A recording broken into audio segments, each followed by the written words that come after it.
बिस्मिल्लाहिर्रहमानिर्रहीम।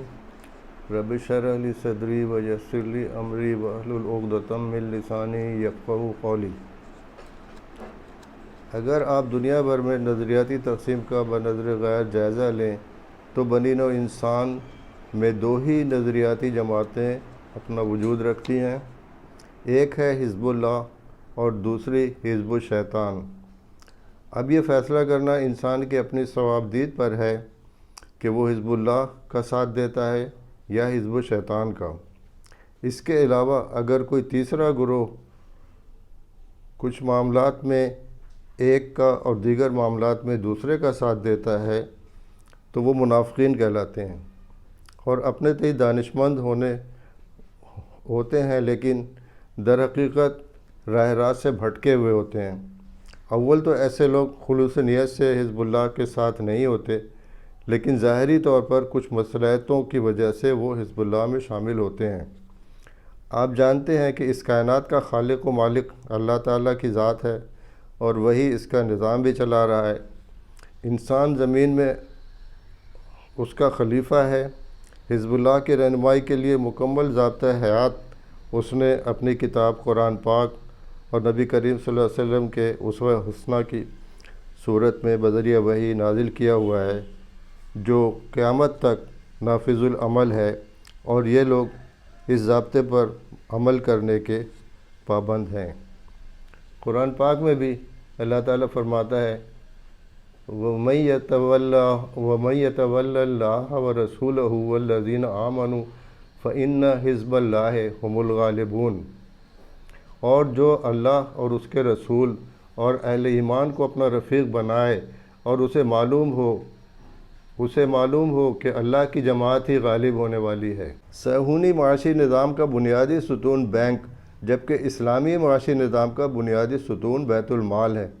बैंक खा निजी हों या सरकारी, वो मनी लॉन्ड्रिंग के ज़रिए काम करते हैं, जबकि बैतुल माल एक फ़लाही रियासती इदारा होता है। बैतुल माल में हकीकी दौलत के साथ साथ रोज़मर्रा ज़रूरत की अशिया भी मौजूद होती हैं। बैतुल माल चूँकि सरकारी इदारा होता है, लिहाजा इसमें मौजूद अशिया तमाम मुसलमानों की मसावी मिल्कियत होती हैं और बवक्त ज़रूरत वो अशिया गुरबा व मसाकीन, फ़ुक़रा और ज़रूरतमंदों को दी जाती हैं, और हुकूमत फ़ैसला करती है कि आया कौन शख्स मुस्तहक़ है और कौन नहीं। तमाम सरकारी आमदनी, टैक्स और सरकारी ज़कात बैतुल माल में जमा होती है, जिसके बाद वो दौलत अवाम में तक़सीम की जाती है। यूँ दौलत चंद हाथों में जमा नहीं होती, बल्कि मुआशरे के नुमाइंदों मसलन अमीर, खलीफा या सुल्तान के हाथ में होती है, जिससे तमाम अवाम मसावी तौर पर मुस्तफ़ीद होते हैं। इसके अलावा सहूनी माशी निज़ाम की बुनियाद कागज़ी करेंसी पर है, जिसकी पुष्ट पर हकीकी दौलत की ताकत नहीं होती, जबकि इस्लामी माशी निज़ाम की बुनियाद हकीकी दौलत यानी सोना चांदी वगैरह पर है। कागज़ी करेंसी का निज़ाम इस फितरी निज़ाम से मुतसादिम है जो कुरान और सुन्नत ने हमें दिया है। सहूनी माशी निज़ाम का तीसरा सुतून मनी लेंडिंग यानी कर्ज़, खा क्रेडिट कार्ड के ज़रिए लिया जाए या कारोबारी ट्रांजैक्शन के ज़रिए, वो पर्सनल लोन हो या कार फाइनेंस, इन सब की बुनियाद सूद और रिबा पर है। इसके बरक्स इस्लामी माशी निज़ाम की बुनियाद तिजारत और कर्ज़ हसना पर है। कर्ज़ हसना वो कर्ज़ होता है कि जिस पर सूद नहीं होता, और अगर कोई कर्ज़ अदा करने की सकत ना रखता हो तो उसका कर्ज़ माफ़ कर दिया जाता है। इसके अलावा सहूनी माशी निज़ाम में टैक्स, जबकि इस्लामी माशी निज़ाम में ज़कात होती है। टैक्स उस आमदनी पर होता है जो इंसान दिन रात मेहनत करके कमाता है।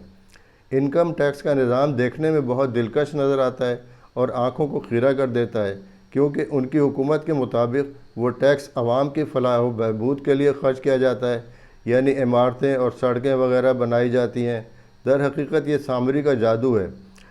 वो अपने इस्तेसाली निज़ाम को सही साबित करने के लिए इसे इंतहाई खूबसूरत बनाकर पेश करते हैं।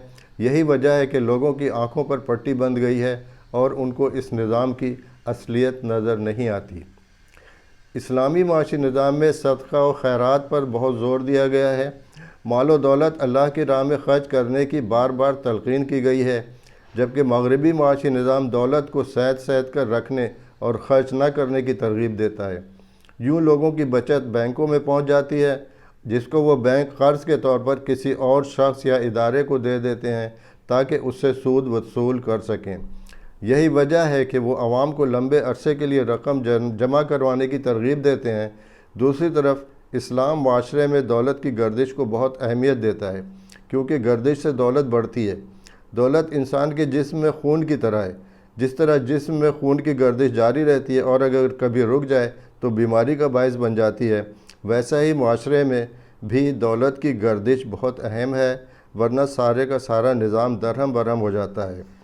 مغربی نظام میں خواہشات اور تعیشات کو اہمیت دی جاتی ہے، جبکہ اسلامی نظام میں انسانوں کی ضروریات پوری کرنے کا اہتمام کیا جاتا ہے۔ صہیونی صرف انسانوں کی خواہشات بڑھاتے ہیں، جبکہ اسلامی نظام انسانوں کی ضروریات پوری کرتا ہے۔ اللہ نے جس چیز کو حلال کیا ہے اسے حرام کرنے کا اختیار کسی کو نہیں ہے، کسی کو بھی نہیں، کسی نبی کو بھی نہیں، اور خود حضرت محمد مصطفیٰ صلی اللہ علیہ وسلم کو بھی نہیں تھا۔ سورہ تحریم کی پہلی آیت، جس کا مفہوم یہ ہے کہ اے نبی تم کیوں اس چیز کو حرام کرتے ہو جو اللہ نے حلال کیا ہے۔